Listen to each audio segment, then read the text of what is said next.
नमस्ते, हमेशा खुश रहो बिटिया। I am JVN doctor Rupesh Emlikar, assistant professor, department of क्रिया शारीर, faculty of Ayurvedic science, Jyoti Vidyapeeth, women's university Jaipur.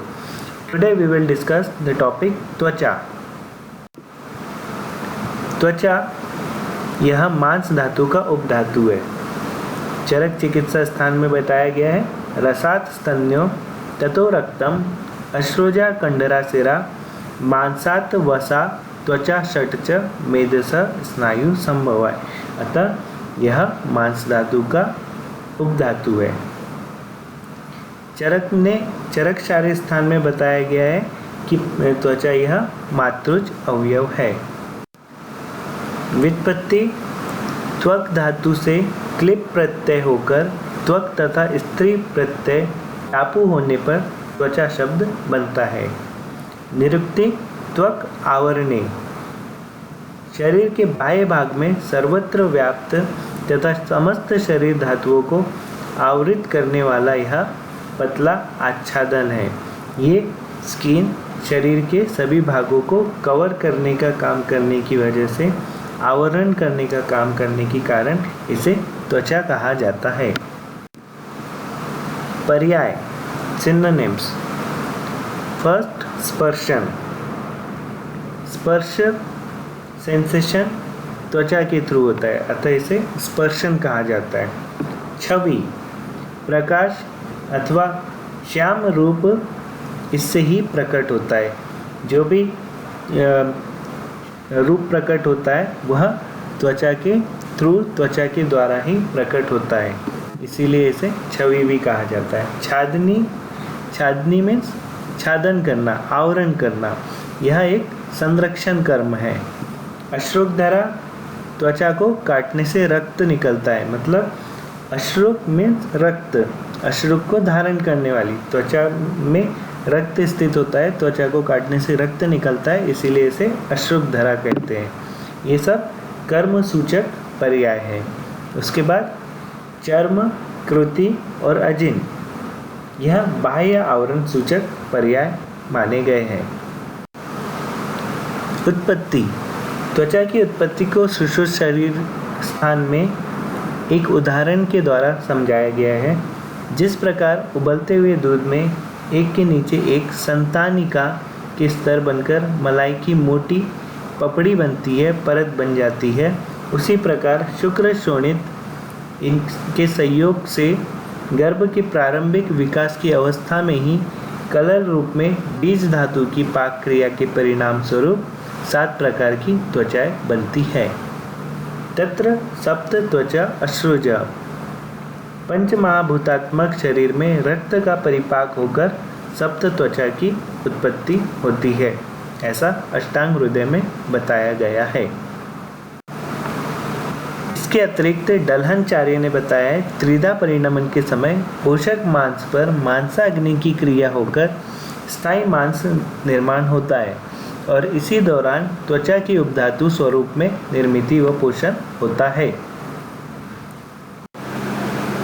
गर्भकालीन त्वचा उत्पत्ति अष्टांग हृदय अनुसार छठे माह में स्नायु, सिरा, रोम, बल, वर्ण, नख तथा त्वचा की अभिव्यक्ति हो जाती है।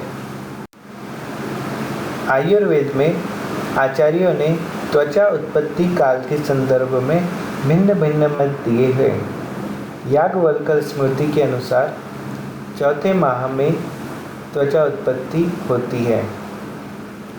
अकॉर्डिंग टू वाग्भट के अनुसार गर्भकालीन छठवें माह में त्वचा की उत्पत्ति होती है।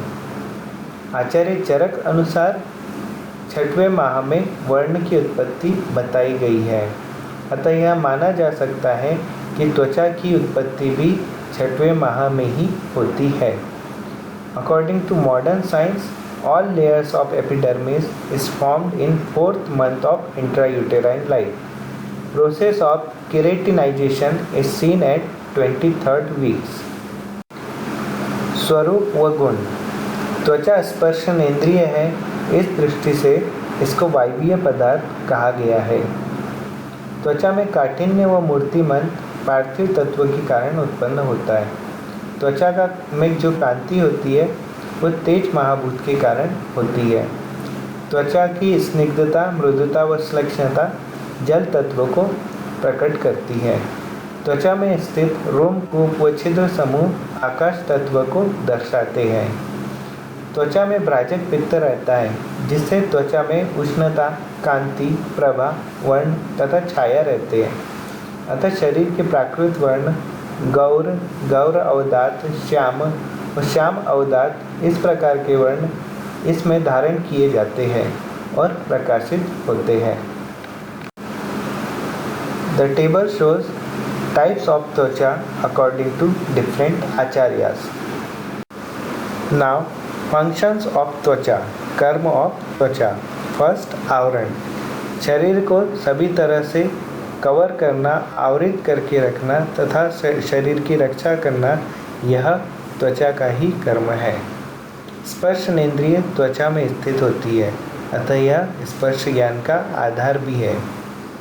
वर्ण, छाया, प्रभा जो तेजस तत्व है त्वचा में आश्रित रहते हैं तथा त्वचा द्वारा ही इनका प्रकाशन ज्ञान होता है। ऊष्मा नियंत्रण करने का काम भी त्वचा द्वारा ही किया जाता है। भ्राजक पित्त का आधार भी त्वचा है, अतः त्वचा में लेप, अभ्यंग आदि का शोषण, प्रवेश तथा पाचन होता है। उदक व रक्त सदृश परम आवश्यक द्रव पदार्थों को शरीर में धारण किए रहना तथा निकलने न देना, यह भी त्वचा का ही कार्य है। अभिघात होने पर, क्षत होने पर पुनः उसका रोपण करने का कार्य, त्वचा के विदार का संधान कर देने का काम त्वचा द्वारा ही किया जाता है। मांस धारण व पोषण, मांस को धारण करना, यह भी त्वचा के आभ्यंतरतम स्तर का कार्य है। लोम, केश, नख, स्वेद तथा त्वक स्थित स्नेह रूप मलों का धारण व निर्हरण करना त्वचा का ही कार्य है। त्वचा व वर्णभेद, गर्भ निर्मित प्रक्रिया में पाक क्रिया के परिणाम स्वरूप गर्भ त्वचा को वर्ण प्राप्त होता है, अतः त्वचा वर्ण के लिए अग्नि तत्व प्रधान है। इस अग्नि का अन्य महाभूतों से न्यून अधिक संयोग होने पर वर्णभेद देखने को मिलता है।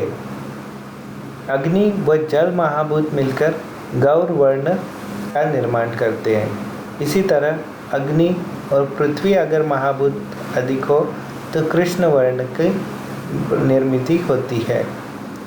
अग्नि प्लस पृथ्वी व आकाश तत्व कृष्ण श्याम वर्ण के लिए उत्तरदायी होते हैं। उसी तरह अग्नि के साथ जल व आकाश तत्व गौर श्याम वर्ण के लिए उत्तरदायी है।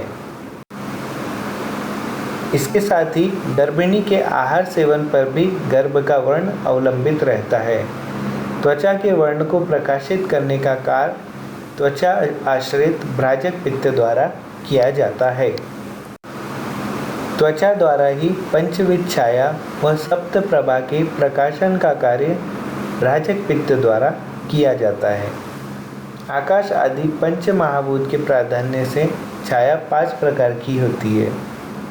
नाभिसी छाया, वायवीय छाया, आग्नेयी छाया, आभायी छाया एंड पार्थिवी छाया। The table shows types of त्वचा according to different acharyas.